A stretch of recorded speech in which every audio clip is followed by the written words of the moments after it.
al limite ai principi costituzionali, per cui diciamo è chiaro che il punto non esiste. Ora, quando entriamo nella materia dei licenziamenti comuni, perché poi questi sono, cioè, ma la maggior parte dei licenziamenti sono fatti ovviamente per motivi legati, diciamo, economici, in che senso? Cioè che l'impresa ha necessità di liberarsi di alcuni lavoratori, ha necessità di liberarsi perché pensa che quei lavoratori non sono capaci, ha necessità di liberarsi perché vuole ridurre il numero di dipendenti e non lo vuole fare attraverso una procedura, perché ovviamente quel tipo di procedura gli comporta una serie di problemi anche all'esterno rispetto al proprio lavoro. Ora, questo è il punto della nostra discussione. Allora, noi, e in questo tutte e tre le organizzazioni, poi ne abbiamo perse due per strada, noi ne abbiamo recuperate, però su queste eravamo stati chiari dal primo momento. Per noi l'articolo 18 era una norma di civiltà, nel senso che rappresentava, a parte il deterrente, a parte, ma rappresentava uno di quei principi cardine di un ordinamento giuslavoristico come il nostro, che fra altre cose è portato in qualche maniera a fornire delle tutele maggiori al lavoratore rispetto all'imprenditore, perché è la parte più debole, diciamo, nel mercato del lavoro, ed è giusto che venga accompagnato da norme che in qualche maniera lo tutelino e evitino, diciamo, abusi. Si è fatto invece un pasticcio, perché si è mantenuto, diciamo, la reintegra per i licenziamenti disciplinari e si è abolita per quello che riguarda i licenziamenti economici. Ma chiunque frequenti un tribunale del lavoro sa che la distinzione tra licenziamento disciplinare e licenziamento economico è una distinzione quasi impossibile da tracciare in sede giudiziaria, per cui si lascia, il fatto che al giudice si lascia un compito, diciamo, improbo, perché la violazione disciplinare sarebbe la violazione della norma contrattuale, per cui è il lavoratore che si assente, il lavoratore che non lavora bene, il lavoratore che ferma la macchina nel ciclo produttivo, e sono tutti casi che ovviamente sono anche casi economici, perché è chiaro che se io, perché magari sono lento, blocco la macchina si inceppa e non faccio bicchieri o non faccio rondelle per un'intera giornata, ho subito anche un danno giustamente economico, e ovviamente c'è tutte le motivazioni anche economiche. Cioè si è fatto un pasticcio dove si era detto dall'inizio, se serviva, diciamo, in qualche maniera ammorbidire come dire, la totalità della reintegra, che ha un aspetto negativo, diciamo in maniera obiettiva, lo diciamo anche per le imprese e per il paese, cioè il fatto che perché il nostro sistema giudiziario, cioè giusto lavoristico, funziona in maniera tale che normalmente nel nord Italia ci vogliono 5 anni, nel sud ci sono volte 8, 9, è chiaro che per l'impresa quello diventa un ulteriore aggravio anche per il paese, cioè nel senso, e anche per il lavoratore, tra le altre cose, perché poi se non ha ragione ovviamente subisce un danno. Nel caso in cui ha ragione, ovviamente con la rivalutazione l'impresa è costretta non solo a reintegrare il lavoratore, ma anche, questo si era detto al primo minuto, si potevano trovare delle formule anche giuridiche per creare questo tipo di sistema. Non si è voluto fare questo, si è voluto fare questo pasticcio, e ora ovviamente è chiaro che non è la questione del braccio di ferro, ma questo diventa uno spartiacque rispetto al fatto che se si vuole ancora mantenere in piedi uno strumento di tutela e non si vuole lasciare la discrezionalità, l'unico sistema, non a casa, no? si ricorda il modello tedesco, in realtà era una formula di mediazione per dire, evitando, diciamo, la giusta causa che in qualche maniera è anche presuntiva, si lascia al giudice la possibilità di distinguere che cosa? Due cose. Cioè, prima di tutto la gravità dell'eventuale infrazione, dell'eventuale, diciamo, comportamento o dell'eventuale danno, e nello stesso tempo ovviamente, diciamo, anche che tipo di azienda è, perché è chiaro che al giudice lascia anche questo tipo di valutazione, perché sia ben chiaro, è chiaro che una cosa è l'azienda di 16 dipendenti in cui io ho a che fare tutti i giorni e magari, come dice, ho anche un problema, diciamo, rispetto a quel lavoratore, ma è assurdo che per motivi economici si lascia un'azienda tipo la Fiat o tipo l'Enel, che ha migliaia di lavoratori, non c'è un padrone, di lasciare di una valvola in cui io indennizzo il lavoratore, magari non ho, il giudice accerta che non avevo i motivi per licenziarlo e me la cavo con 20, 22, 23, 15 mensilità. Questo è inaccettabile, ed è inaccettabile anche perché svilisce un principio che non è solo al di là del fatto che secondo me è anche costituzionale, ma svilisce anche proprio un principio, ecco, come dire, umano di questo paese, che non a caso ha fatto mobilitare in questi anni tantissime persone, non solo di centrosinistra, non solo iscritte alla CGIL, basta vedere i sondaggi, basta vedere quando intervistano le persone per strada, delle volte anche persone di centrodestra, anche imprenditori, si rendono conto che da questo punto di vista si fa un'operazione sbagliata, cioè si dà un messaggio che secondo me è pessimo, che è il messaggio che l'azienda e il padrone può fare quello che vuole, e questo ovviamente rappresenta un punto su cui indietro non si può tornare. Ma questo lo dico a Enzo, a Peppe, che ovviamente hanno responsabilità e ruolo, diciamo, all'interno del partito più importante, cioè, che tra l'altro fa parte anche in qualche maniera della maggioranza di governo,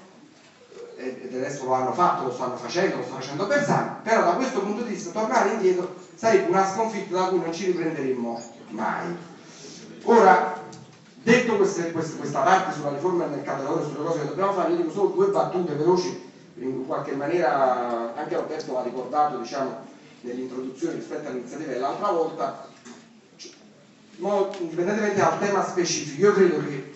noi, non a caso il titolo ripartire dal lavoro, no? E alcuni, diciamo, temi più giovani, più diritti, ma vale per Pozzuoli, dove c'è la campagna elettorale e dove in qualche maniera saremo tutti impegnati, ovviamente questo, diciamo, risulta abbastanza evidente, nell'appoggiare la candidatura di Enzo Figliolia e finalmente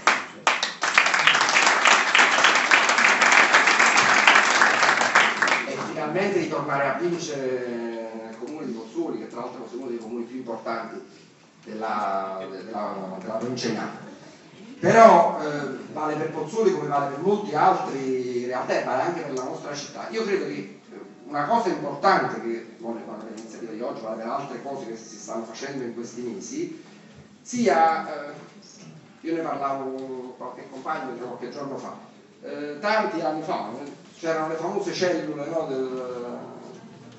partito, ma indipendentemente dalle ideologie. Io credo che questo tipo di lavoro che noi stiamo provando a fare, noi insieme ad altri, tra altre cose pure qua oggi c'è qualche altro compagno, qualche altra struttura aziendale, o comunque con Beppe abbiamo anche lavorato attorno a questa vicenda della sanità, l'energia, il banco di Napoli. Cioè noi dobbiamo provare, e questo però non è un fatto solo da dire ma anche da praticare, a ritornare nei luoghi di lavoro. È un vecchio pallino, diciamo, anche in parte che viene usato anche nel sindacato, ma perché ci serve, oltre che ovviamente a essere presenti nella base, a fare le discussioni di merito rispetto a temi che sono importanti per il nostro partito, ma serve in qualche maniera, come dire, a ritornare a fare il nostro mestiere vero, che è quello di, anche in maniera delle volte difficile, dialettica, complessa, no? Perché abbiamo realtà che sono diverse, ci sono molti problemi che sono stati accumulati negli anni, anche per la malgestione, diciamo, della pubblica amministrazione, problemi legati, diciamo, alla singola azienda, sensibilità che sono diverse, perché noi nei luoghi di lavoro troviamo spesso più sindacati, spesso qualche volta troviamo anche imprese e sindacati, perché ovviamente nei luoghi di lavoro possono trovare anche questo tipo di dialettica, però ci fanno ritornare ai problemi reali e ci ridanno, secondo me, indipendentemente dalle affermazioni, quelle di circostanza, la possibilità di riscrivere in qualche maniera un programma di un partito di centrosinistra, di sinistra moderna, partendo da quelli che sono i temi normali di ogni partito. Io prima dicevo socialdemocratico, laburista,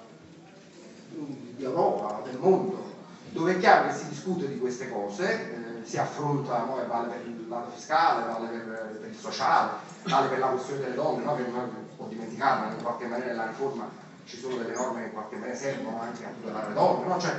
e ci riporta, diciamo, dal punto di vista programmatico a fare una discussione in cui anche all'esterno probabilmente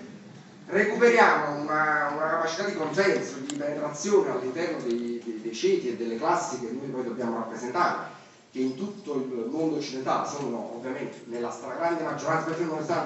anche nelle imprese c'è una grande differenza tra la piccola, la media, tra gli artigiani, tutte le cose che sappiamo, ma ci consentono di fare un'operazione che secondo me è importante e ci fanno definire un profilo vero di partito di centrosinistra, di partito moderno,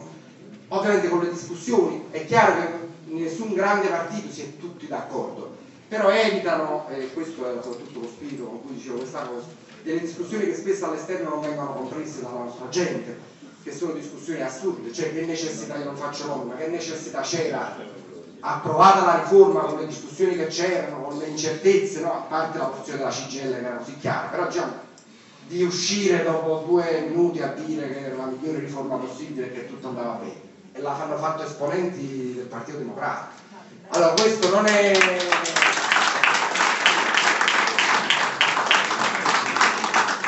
altre cose aggiungo e mi permetto di dirlo perché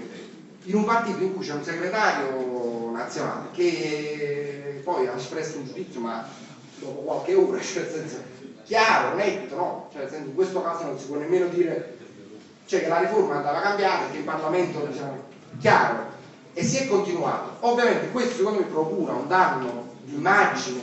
di disorientamento della base, sapendo che ovviamente siamo in campagna elettorale, ci sono tanti altri partiti anche e non ha senso, al di là delle convinzioni di ognuno, sapendo che è legittimo avere delle opinioni diverse, si rappresentano non solo gli organismi dove si devono rappresentare, ma si evita in qualche maniera una discussione che in questo caso per esempio secondo me non è servita a niente ed è stata solo da noi. Allora riprendere questo tipo di filo secondo me è utile anche da questo punto di vista, ma varrà per questa discussione come vale per le pensioni che ho detto prima, come vale per la riforma fiscale, quando dovremo fare la riforma fiscale dovremo decidere quel po' di risorse dove allocarle, vale per le politiche sociali, vale per tante altre partite di questo paese, e ritornare a fare una forza di sinistra moderna, riformista, che sta in mezzo alla gente. Grazie. Grazie, ringraziamo Gianluca Ranieri per il suo intervento.